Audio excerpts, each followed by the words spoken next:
Sir मुझे गुस्सा बहुत जल्दी आ जाता है। नंबर ये नहीं डिसाइड कर सकता कि कौन कितना इंटेलिजेंट है। सर पढ़ाई कठिन नहीं है कि हमें कौन सी गलती अब नहीं करनी है। कि फाइनेंशियल कंडीशन बहुत ही वीक होती है, हम एक ही चीज को कितने तरीके से कर सकते हैं। हेलो एवरीवन, मैं प्रवीण आप सभी का फिर से स्वागत करता हूं एक नए पॉडकास्ट में। आज हमारे साथ है अनोखी, जो कि क्लास 9th की छात्रा है। आज हम इन्हीं से बातचीत करेंगे। तो चलिए शुरू करते हैं। अनोखी, कैसी हो तुम? मैं ठीक हूँ सर, आप कैसे हैं? मैं भी अच्छा हूँ। तुम्हारी पढ़ाई कैसे चल रही है? सर इस समय मेरी पढ़ाई बहुत अच्छी चल रही है। ओके, तो कितने घंटे पढ़ती हो अभी? मैं दिन भर में 5 से 6 घंटे पढ़ती हूँ। ओके। ऐसा हुआ है कभी तुम्हारे साथ कि तुम किसी सब्जेक्ट में फेल हो गई हो? नहीं सर, आज तक मैं किसी सब्जेक्ट में फेल नहीं हुई। ओके। एक इम्पॉर्टेंट क्वेश्चन, क्योंकि कई सारे बच्चे इसमें खुद को अपने आप को सप्रेस कर लेते हैं, क्योंकि जिन बच्चों के तो अच्छे नंबर आ रहे हैं वो ठीक है, लेकिन कुछ बच्चे ऐसे हैं जिनके नंबर कम आते हैं और उनको लगता है कि नंबर कम आ रहे हैं तो हम कम इंटेलिजेंट हैं। या फिर जिनके नंबर अच्छे आते हैं, सोसाइटी में भी एक ऐसा मिथ है कि जिनके नंबर अच्छे आते हैं वो ज्यादा इंटेलिजेंट है और जिनके नंबर कम आ रहे हैं वो कम इंटेलिजेंट है। तुम्हारी क्या राय है नहीं इस सर, पे? नंबर ये नहीं डिसाइड कर सकता कि कौन कितना इंटेलिजेंट है। कुछ बच्चे होते हैं जिनके पास इंटेलिजेंस बहुत होती है, बट उनको पढ़ने का सही तरीका नहीं मिल पाता, जिसकी वजह से उनके नंबर कम आते हैं, तो उन्हें कहा जाता है कि वो इंटेलिजेंट नहीं। तुम्हारा फेवरेट सब्जेक्ट क्या है? सर मेरा फेवरेट सब्जेक्ट मैथ्स है। और अगर तुम्हें कभी टीचर बनने का मौका मिले तो तुम किस सब्जेक्ट का टीचर बनोगी? सर मैं अगर मैं फ्यूचर में टीचर बनूंगी भी तो मैं मैथ्स सब्जेक्ट की बनूंगी। क्योंकि मुझे ऐसा लगता है कि मैथ्स एक ऐसा सब्जेक्ट है जो हमें सिखाता है कि हम एक ही चीज़ को कितने तरीके से कर सकते हैं। Very good. तो अगर तुम्हें कभी ऐसा मौका मिले कि तुम्हें एजुकेशन सिस्टम में कोई चेंज लाना है, तो तुम कौन सा चेंज लाना चाहोगी? सर आजकल के टाइम पे प्राइवेट स्कूल जो होते हैं वो हर साल न्यू बुक्स लाते हैं, और कुछ बच्चे होते हैं जिनकी फाइनेंशियल कंडीशन बहुत ही वीक होती है, जिसकी वजह से वो बुक्स को नहीं बाय कर सकते। इसके लिए उन्हें फिर अपनी पढ़ाई में बहुत ज़्यादा प्रॉब्लम फेस करनी पड़ती है। बट अगर वही हो कि जो बुक लास्ट ईयर थी वो इस साल भी हो, तो बच्चे को कोई प्रॉब्लम नहीं हो। तुम्हारी लाइफ में किस सब्जेक्ट ने तुम्हें सबसे ज्यादा सिखाया है और क्या सिखाया है? सर हिस्ट्री सब्जेक्ट से मैंने बहुत कुछ सीखा है, क्योंकि उससे मुझे ये पता चला है कि हमें कौन सी गलती अब नहीं करनी है और हम फ्यूचर में क्या कर सकते हैं। क्या तुमने अपनी लाइफ में कभी कोई ऐसा काम किया जो तुम करना नहीं चाहती थी, लेकिन फ्रेंड्स के प्रेशर में आके करना पड़ा? नहीं सर, अभी तक ऐसा कोई काम नहीं किया, क्योंकि मेरे फ्रेंड्स इतने अच्छे हैं कि हम जो काम करते हैं साथ ही मिलजुल के करते हैं। ठीक है। तुम्हें क्या लगता है कि बहुत सारे फ्रेंड होना अच्छी बात है या एक अच्छा फ्रेंड होना अच्छी बात है? सर एक अच्छा फ्रेंड होना अच्छी बात है, क्योंकि वो एक ऐसा फ्रेंड होता है जो अपने फ्रेंड को सपोर्ट करे, उसे बताए कि उसे क्या करना चाहिए क्या नहीं करना चाहिए, उसे अच्छी नॉलेज दे। तो तुम्हारा बेस्ट फ्रेंड कौन है? सर मेरे दो बेस्ट फ्रेंड है। अब एक अनन्या है और एक ईशु है, बट अनन्या जो है वो अभी मेरे साथ ही रहती है, और ईशु ने स्कूल छोड़ दिया तो अब उससे इतनी बातचीत नहीं हो पाती, बट वो मेरे लिए मेरी हमेशा बेस्ट फ्रेंड रहेगी। और अनन्या तो है ही। ओके, तो मैं आपको थोड़ा सा आगे बता देता हूँ, क्योंकि इन तीनों को ही मैंने स्कूल में पढ़ाया है। अभी अनन्या मेरे पिछले पॉडकास्ट में आई थी। अगर आपने वो वाला पॉडकास्ट नहीं देखा, जरूर जाके देखें, मैं डिस्क्रिप्शन में लिंक दे दूंगा। और अनन्या अनोखी दोनों ही मेरे ट्यूशन में अभी पढ़ रही हैं। तो ये दोनों बेस्ट फ्रेंड हैं और ये दोनों एक दूसरे को सपोर्ट भी करती हैं। तुम क्या क्वालिटी देखकर लोगों को फ्रेंड बनाती हो?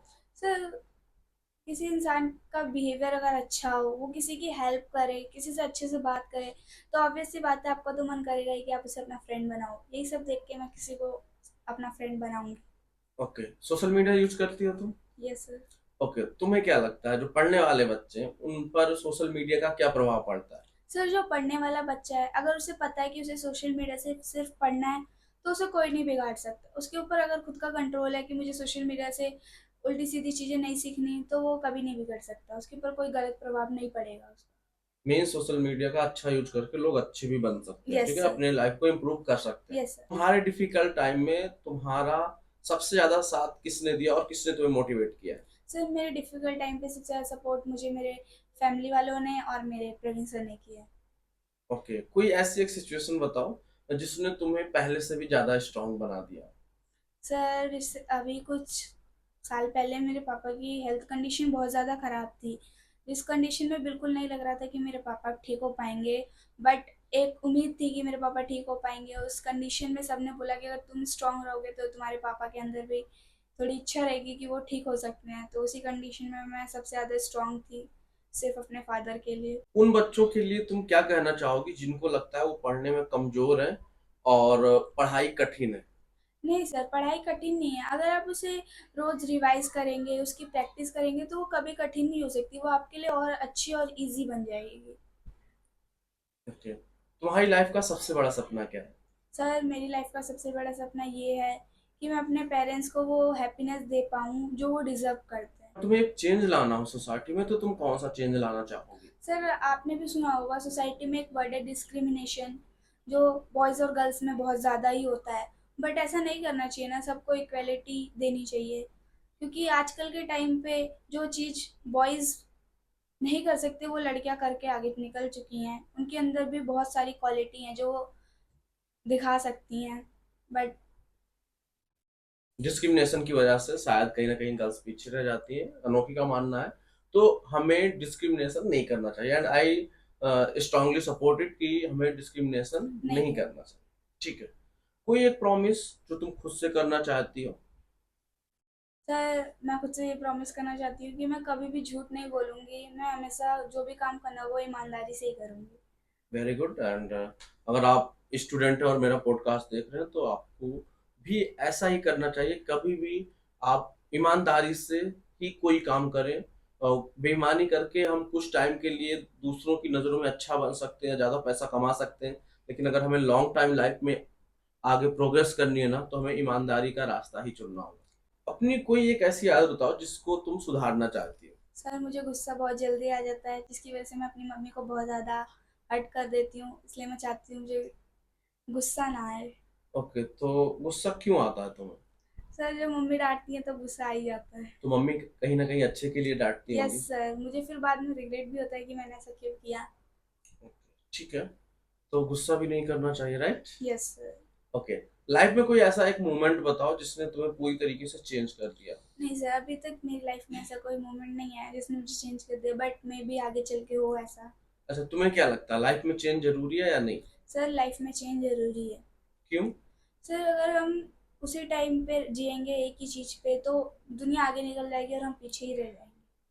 ओके, तो अगर हमें दुनिया में आगे निकलना है तो चेंज जरूरी है, अपने आप को अपग्रेड करना जरूरी है, नई यस नई चीजें सीखना, नए नए नॉलेज गेन करना बहुत ही इंपॉर्टेंट है, right? Sir. Yes sir. Okay, कोई एक मैसेज जो तुम अपनी फैमिली को देना चाहती हो, जो तुम उनसे उनके सामने नहीं बोल सकती? सर, मैं अपनी फैमिली को यही कहना चाहूँगी कि उन्होंने जितने सपने देखे हैं मेरे पेरेंट्स ने, मैं उसे बिल्कुल पूरा करूँगी और ज़रूर ही पूरा करूँगी। ओके, तो थैंक यू सो मच अनोखी हमें ज्वाइन करने के लिए।